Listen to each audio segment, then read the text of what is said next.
Ladies and gents, I am the Grim Observer.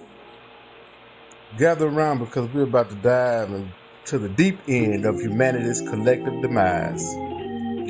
Forget the apocalypse, or by asteroid, or the robots taking over.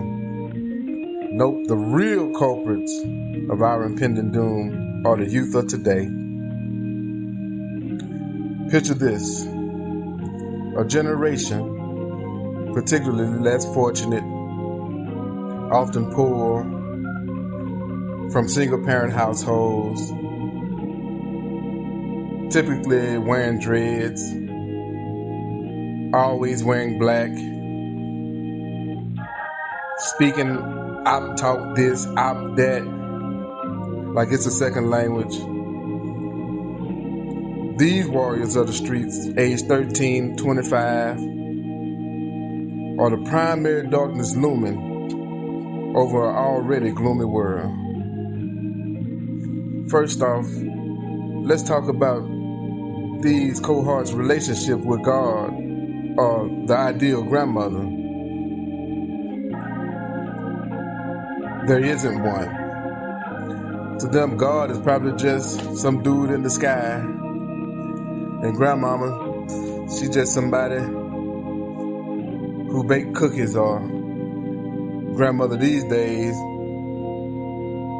she in the club with the grandchildren, so to speak.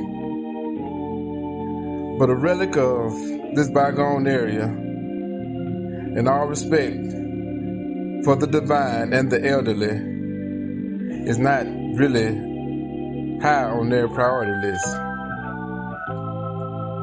Neither is money or women.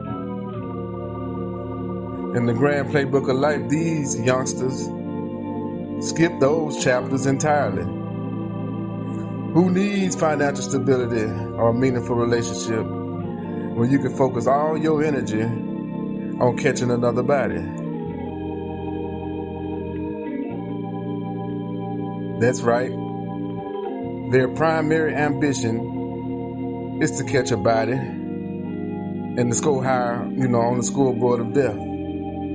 It's like a twisted video game where the high score is measured by the number of bodies. But here's where it gets, ironic, delightfully ironic.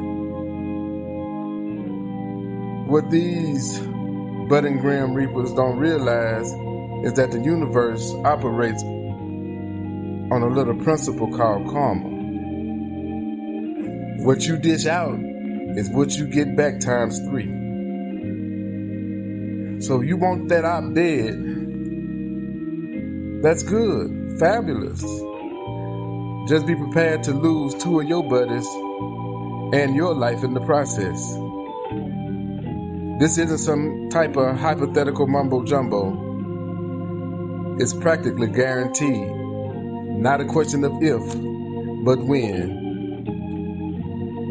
Cause see, as a seasoned mortician with over 20 years experience in embalming and dressing the dead for their final performance, I've seen this over and over, the nature of violence up close. These kids come in with bullet wounds and stab gashes from knives, and it's all sad in a tragic carousel. They march into my domain, all that swagger and bravado in life, only to end up another chalk line and mess for me to have to clean up. Each one thinks they're invincible, right? Until they're not. See, the morgue is the place of ultimate truth.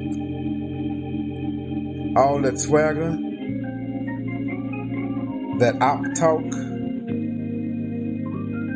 the bravado, it means nothing when you're lying on that table.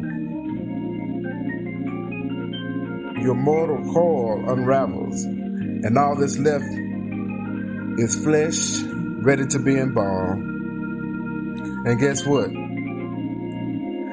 All your buddies, your friends, your comrades in arms, They'll be joining you soon enough. See, death is an equal opportunity employer. And business, my friends, is booming. So here's a little advice from your friendly neighborhood mortician. Rethink your life choices. The allure of the streets, the chase for that next body, is all leading to the same place, a cold grave. Or my table, if not my table, one of my conglomerates. And believe me, once you on that table, all that I've taught in the world won't even matter. To sum it up, humanity is spiraling into chaos thanks to a large part of, a generation that has lost its way. They are the harbingers of our doom, wrapped in darkness and drenched in the blood of their enemies. But here's the kicker.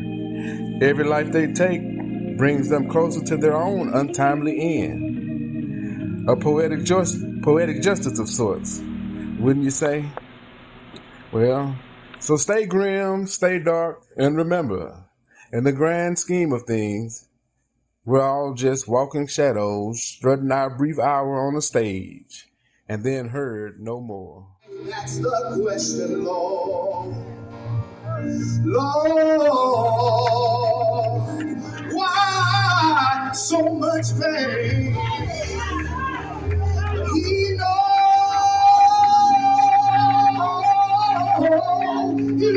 to be. Although these weary eyes, they cannot see. So instead of complaining, I say, thank you, Lord. I won't complain. God, He's been so good to me. He's been so good to me. More than this whole world could ever be. He's been so good.